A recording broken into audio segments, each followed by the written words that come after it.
मेरे प्यारे दोस्तों, अगर आप ज़िंदगी में बहन और भाइयों कामयाब होना चाहते हैं तो आपको जिम्मेदारी लेनी होगी और इसे अनुशासन कहते हैं। अनुशासन का मतलब होता है कि अपने मस्तिष्क की शक्ति को इस तरह से नियंत्रण करेंगे तो कभी भी नियम कानून कायदे से दूर जा ही नहीं सकता है। वो व्यक्ति कर्मठ होता है, पराक्रमी होता है, यशस्वी होता है। अपने जीवन में हमेशा लक्ष्य के प्रति वफादारी के साथ हर हर क्षण आगे बढ़ता जाता है और न कभी दाहिने देखता न बाएं देखता। हमेशा लक्ष्य उसे खींचती रहती है। उसके दिल और दिमाग में हमेशा जोश रहता है, जज्बा रहता है। वो व्यक्ति बिल्कुल शांत स्वभाव का होता है और दूसरे से भी यही उम्मीद रखता है कि सारे लोग अनुशासित हों, अपने लक्ष्य के प्रति निष्ठावान हों, अज्ञानता के घनघोर अंधकार से दूर चले जाएं और सत्य और न्याय के प्रकाश में अपने जीवन को उज्ज्वलित करें, प्रज्वलित करें और समाज के लिए, देश के लिए कुछ कर दिखाएं और दुनिया के लिए एक मिसाल बनाएं। मैं ऐसे ही छवि का एक व्यक्ति हूँ। मेरे परम आदरणीय माननीय गुरुदेव doctor G V Krishna Reddy इतने ही अनुशासित व्यक्ति हैं, इसीलिए उनका विकास हुआ है। आप जिस महापुरुषों के पद चिन्हों पर चलना चाहोगे तो देखोगे कि बिल्कुल अनुशासित थे। अनुशासित का मतलब यही होता है कि उसका मस्तिष्क बिल्कुल नियंत्रित होता है। मस्तिष्क कभी भी कुविचारों को अपने आगोश में लाता ही नहीं, हमेशा सत्य, न्याय, प्रेम, शांति, हिंसा, करुणा, दया के प्रवाह में जाता है। लेकिन इस व्यक्ति के लिए एक तकलीफ और दुख का वातावरण ऐसा होता है कि इस भटके हुए, इस दीवानी और पागलपनी समाज में अनुशासित व्यक्ति विरले ही मिलते हैं। इसीलिए कहा गया है कि सिंहन के नहीं लहरे, हंसन की नहीं पात, लालन की नहीं बोरियां, साधु न चलत जमात। क्योंकि ऐसे अनुशासित व्यक्ति बहुत कम जीवन में मिलते हैं। आपको एक उदाहरण देना चाहता हूँ। मैं परम आदरणीय माननीय गुरुदेव मानवरत्ता डॉक्टर जी वी कृष्णाचार्य जी के साथ 30 वर्षों से टेनिस का अभ्यास करता रहा।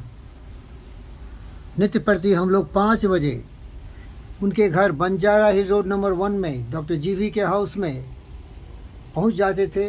स्ट्रीट लाइट जलते रहते थे, उनके टेनिस कोर्ट के लाइट को भी मैं जलाता था और जितने भी हमारे टेनिस प्रेमी उस फील्ड में थे उनको मैं आग्रह निवेदन करके सुबह से सुबह जगह के टेनिस कोर्ट में ले आया करता था।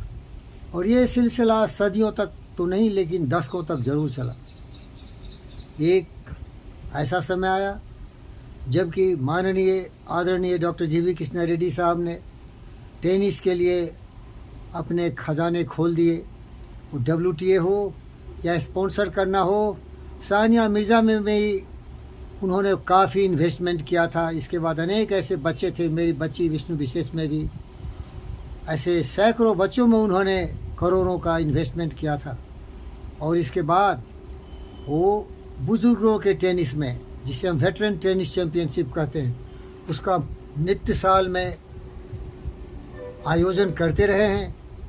तो एक बार की ऐसी संभावना थी, ऐसा एक दृश्य आया जबकि मैं वहीं बैठा था कहीं और वो अपने मित्रों से, सारे खिलाड़ियों से बातचीत कर रहे थे। तो एकाएक एक स्वर सुनाई दिया, आवाज़, वीरेंद्र इधर आओ, वीरेंद्र कम हियर। मैं गया वहाँ तो गुरुदेव मुझे आदेश दिए कि वीरेंद्र बैठ जाओ इस शिला पर, इस बेंच पर जो पत्थर का बना था। मैं संकुचित हो गया क्योंकि गुरुदेव के सामने मैं कभी बैठता नहीं। वो इस आधुनिक युग के महान भगवान के रूप में हमारे जीवन में है।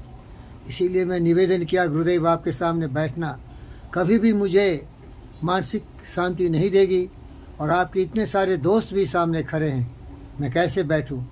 उन्होंने आदेश दिया, वीरेंद्र प्लीज़ बैठ जाइए। मैं बैठ गया और सैकड़ों की संख्या में जो उपस्थित सज्जन थे, टेनिस प्रेमी थे, उनसे मेरे बारे में उन्होंने बताया। ये वीरेंद्र हमेशा हफ्सीगुड़ा उस्मानिया यूनिवर्सिटी कैंपस से 20 किलोमीटर की यात्रा तय करते हुए 20 वर्षों से 5 बजे सुबह जीवी के टेनिस कोर्ट में आते हैं। ये दर्शाता है इनका प्रेम, इनका अनुराग, इनका अनुशासित दिमाग।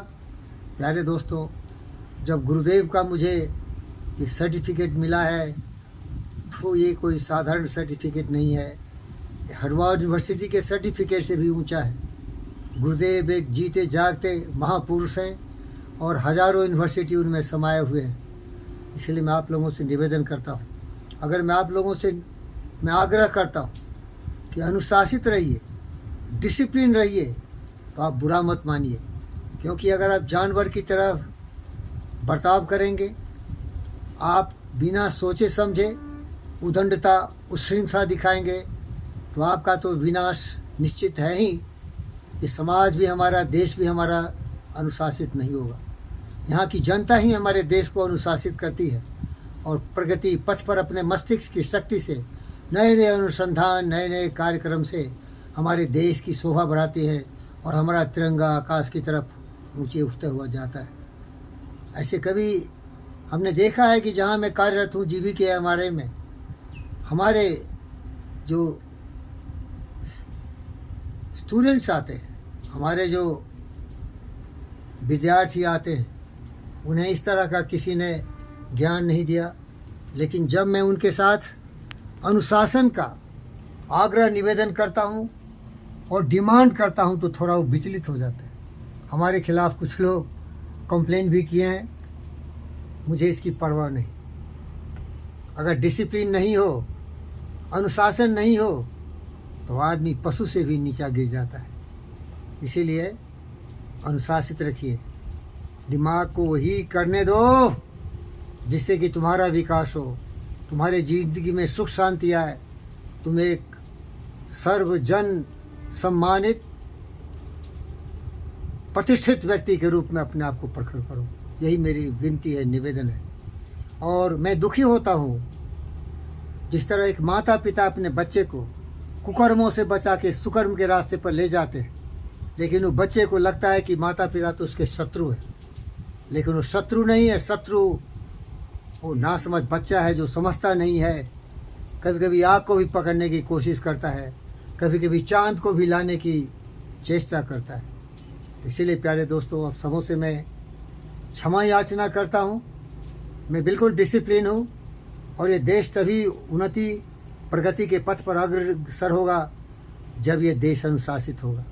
उदंड श्रृंखल राक्षसी प्रवृत्ति से जानवर की तरह बर्ताव करने वाला अत्याचारी, दुराचारी, बलात्कारी, भ्रष्टाचारी दहशत गर्द में लीन हो जाएगा और देश की दुर्दशा हो जाएगी। सिर्फ जागो मेरे हिंदुस्तान के बच्चों, अनुशासन से ही तुम्हारे जीवन की ध्वजा लहराएगी। तुम्हारे जीवन में, तुम्हारे हर कदमों में उन्नति और प्रगति का पैगाम लाएगा। धन्यवाद करता हूँ, आप सबों को सैल्यूट करता हूँ।